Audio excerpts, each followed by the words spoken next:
Hello everyone, today is July 11th, 2025, and I'm gonna do two things again. First, I'm gonna report about my ties. Remember I said I had 20 ties, which I was using one each day for reasons no one can understand, but I counted them today. It was only 13 or 14. Anyway, I'm also going to report on a communication from the University of Helsingfors, my former employee actually. and as you remember, and some people have commented on that, I reiterate stuff about mental health issues in Finland. And I guess some people find it a bit annoying. But remember, I don't cook up anything myself. So everything I say here, the observations actually originates from either Finnish government or Finnish government arms or organizations here in Finland. And they keep reiterating stuff about lack of entrepreneurship, innovative thinking, research, issues with school, and that the prevalence of mental health issues like depression and in particular Alzheimer's, and with that comes aggression, is huge. But what you listen to is the politicians who reiterates that famous inquiry from the UN, who points in the opposite direction. Now, this report takes the cake. I tell you that because you remember all the stuff I talk about. The Brain Foundation expects 50% of Finnish women and 30% of Finnish men over the age of 45 are predicted to contract Alzheimer's or dementia. This is above that.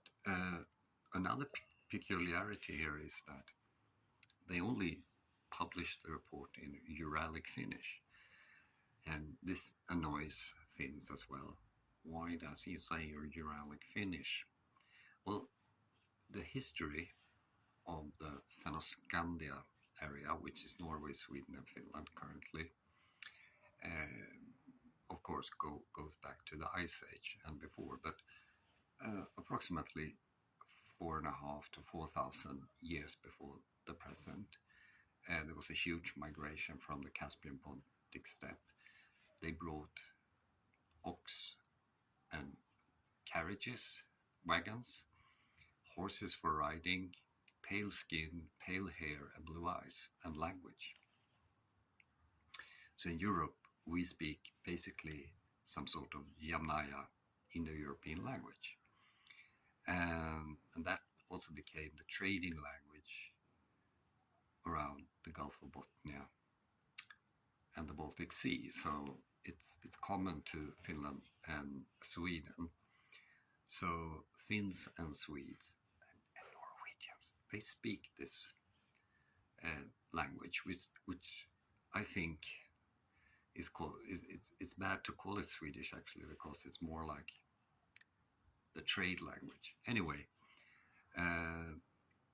Russia invaded the eastern part of the Swedish kingdom, and many people say that 1863 they imposed this Uralic language, and of course from military reason to sort of weaken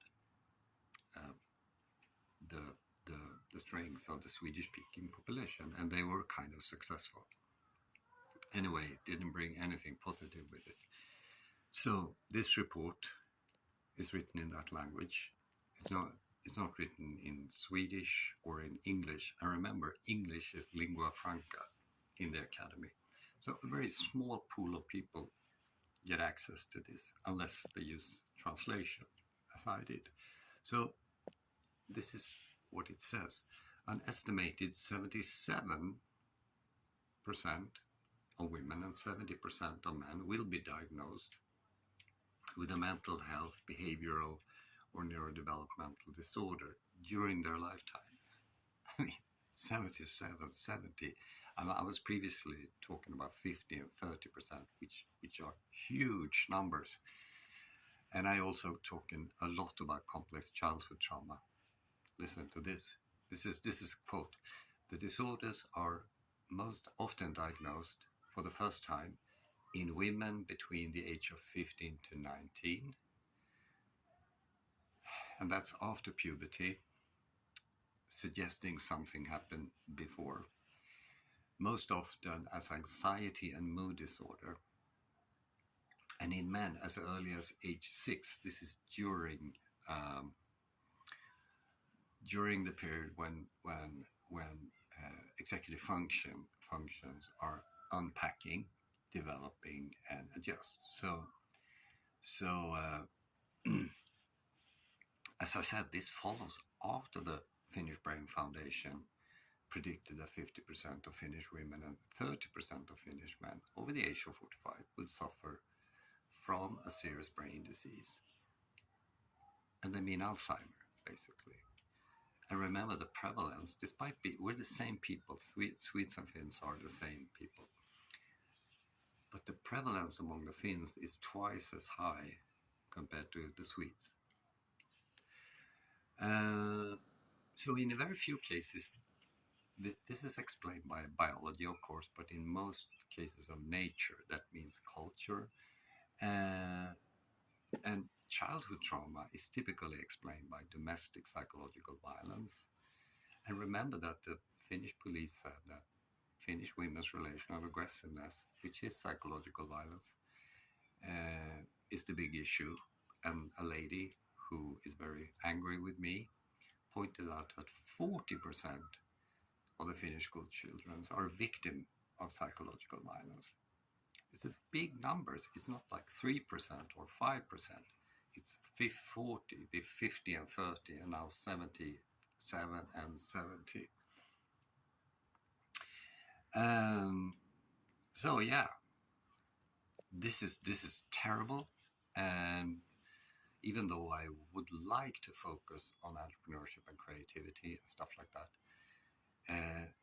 these mental health issues are, of course, the big obstacle for Finland as a nation, who is basically crumbling from a financial point of view.